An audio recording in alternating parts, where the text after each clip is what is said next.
श्रीमद् भगवद गीता चौथा अध्याय। श्री कृष्ण जी बोले, इस अविनाशी कर्म योग को मैंने सूर्य से कहा और सूर्य ने मनु से कहा।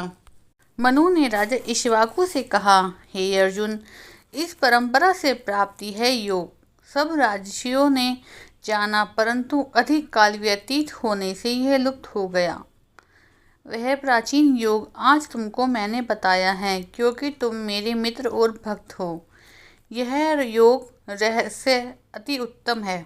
अर्जुन बोले, आपका जन्म तो अभी हुआ है और सूर्य का जन्म तो बहुत पहले हुआ था। मैं किस प्रकार मानूं कि आपने सूर्य को यह बताया था।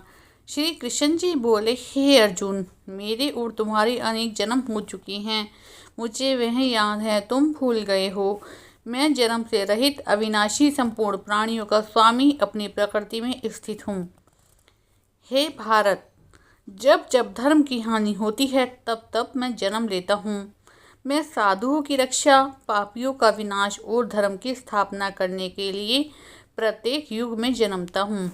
जो मेरे इस अलौकिक जन्म और कर्म का तत्व जानता है, वह मृत्यु होने पर भी फिर जन्म नहीं लेता और मुझ में लीन हो जाता है। इस भांति मोह, भय, क्रोध को त्याग करके मुझ में भक्ति करके मेरी शरणागति हो।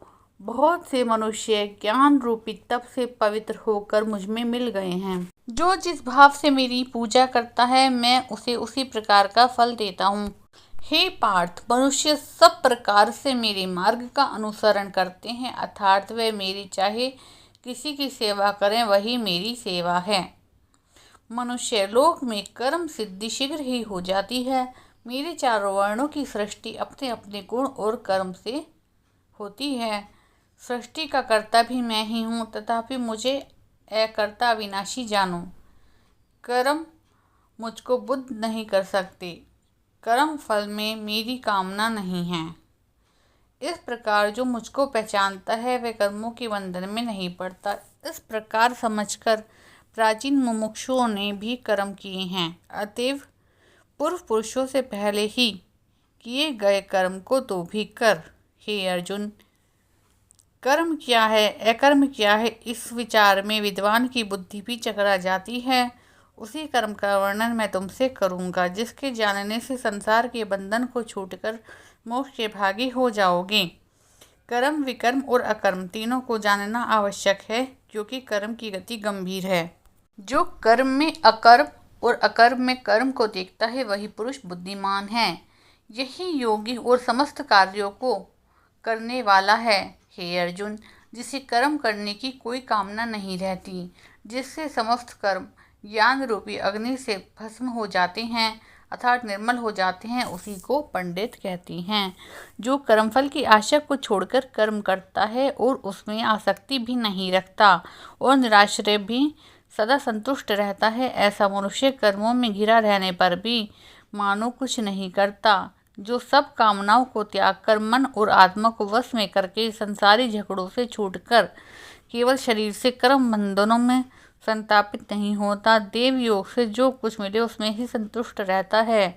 जो शोक, हर्ष आदि द्वंद्वों से मुक्त है तथा किसी से ईर्ष्या नहीं करता, कर्म की सिद्धि या सिद्धि में भेद नहीं समझता, वह कर्म करता हुआ भी उसमें नहीं बंधता। ज्ञान में जिसका मन अचल है, जो यज्ञ के कर्म करता है, उसके सब कर्म लुप्त हो जाते हैं। हवन करने का पदार्थ और हवन करने की अग्नि भी ब्रह्म है, आहुति देने वाला भी ब्रह्म है। इस प्रकार जिस बुद्धि में सब कर्म ज्ञान में है, उसी को ब्रह्म प्राप्त होता है। कोई कोई कर्मयोगी देवताओं की पूजा करते हैं और कोई ज्ञान योगी ब्रह्म रूप अग्नि में यज्ञ रूप से हवन कर परमात्मा का भजन करते हैं। कोई ऐसे हैं कि जो अपनी इंद्रियों को, कर्मों को आत्म संयम रूप अग्नि में होम देते हैं। कितने ही इंद्रिय रूप अग्नि में इंद्रियों के शब्द रूप विषयों को होम देते हैं। कितने ही लोग इंद्रियों के सब कर्मों को और प्राणों के कर्मों को आत्मज्ञान से प्रचलित संयम रूप अग्नि में होम कर देती हैं। कोई तो द्रव्य यज्ञ करते हैं, कोई तप यज्ञ, कोई योग यज्ञ, कोई स्वाध्याय और कोई ज्ञान रूपी यज्ञ करते हैं, कोई प्राणायाम में तत्पर रहने वाले योगा प्राण अपान में प्राण को रोकते हैं और प्राण वायु से अपान वायु को लय करते हैं, कोई आहार को संयम में रखकर निरंतर काम करके प्राण को होमते हैं। और वे सब यज्ञवेता हैं और यज्ञ ही इन सबके पापों का नाश करता है। यज्ञ से बचे हुए आत्म अमृत रूपी ज्ञान को पान करते हैं और वह सनातन ब्रह्म को प्राप्त होते हैं। हे अर्जुन, जो यज्ञ नहीं करते उनको यह लोक और परलोक दोनों ही सुखदायक नहीं होते। इस प्रकार के बहुत से यज्ञ वेद में सविस्तार वर्णित हैं। इन सबको कर्म से उत्पन्न ही जानो, इनको जानने से तुम मोक्ष को प्राप्त होगे। हे परंतप, द्रव्य में यज्ञ से ज्ञान उत्तम है। हे पार्थ, फल सहित सब कर्म ज्ञान में ही समाप्त हो जाते हैं। सो उस ज्ञान यज्ञ का तत्वदर्शी और ज्ञानी लोग तुमको उपदेश करेंगे, इसलिए तुम उनकी सेवा करना और उनसे विनय पूर्वक प्रश्न करके ज्ञान यज्ञ करना। उस ज्ञान का लाभ करके तुमको ऐसा मोह फिर नहीं होगा। ज्ञान से समस्त प्राणियों को तुम अपने में और मुझ में देखोगे। यदि सब प्राणियों से भी अधिक पाप करने वाले हो तो भी ज्ञान रूपी नौका से ही सब पाप रूपी समुद्र को पार कर जाओगे। हे अर्जुन, जिस प्रकार प्रज्वलित अग्नि लकड़ी को जलाकर भस्म कर देती है, वैसे ही ज्ञान रूपी अग्नि सब कर्मों को भस्म कर डालती है। इस लोक में ज्ञान के समान पवित्र और कुछ भी नहीं है। यह ज्ञान बहुत काल प्राचीन कर्म योग से सिद्ध हुए पुरुषों को अपने आप ही प्राप्त होता है। जो श्रद्धावान पुरुष इंद्रियों को जीतकर ज्ञान में लगा रहता है, वह ब्रह्म को प्राप्त करता है। अज्ञानी श्रद्धा रहित जिसके मन में संदेह होते हैं, वह पुरुष नष्ट हो जाते हैं। जिसके मन में सदा संदेह रहता है, उसको यह लोक परलोक सुख कुछ भी नहीं मिलता।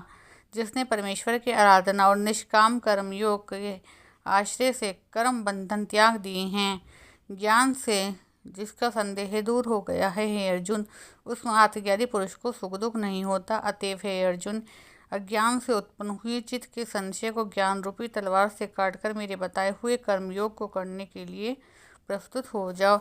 इति श्री भगवद गीता 4वां अध्याय संपूर्ण। चैनल को लाइक करके कमेंट्स में जय श्री कृष्ण जरूर लिखें।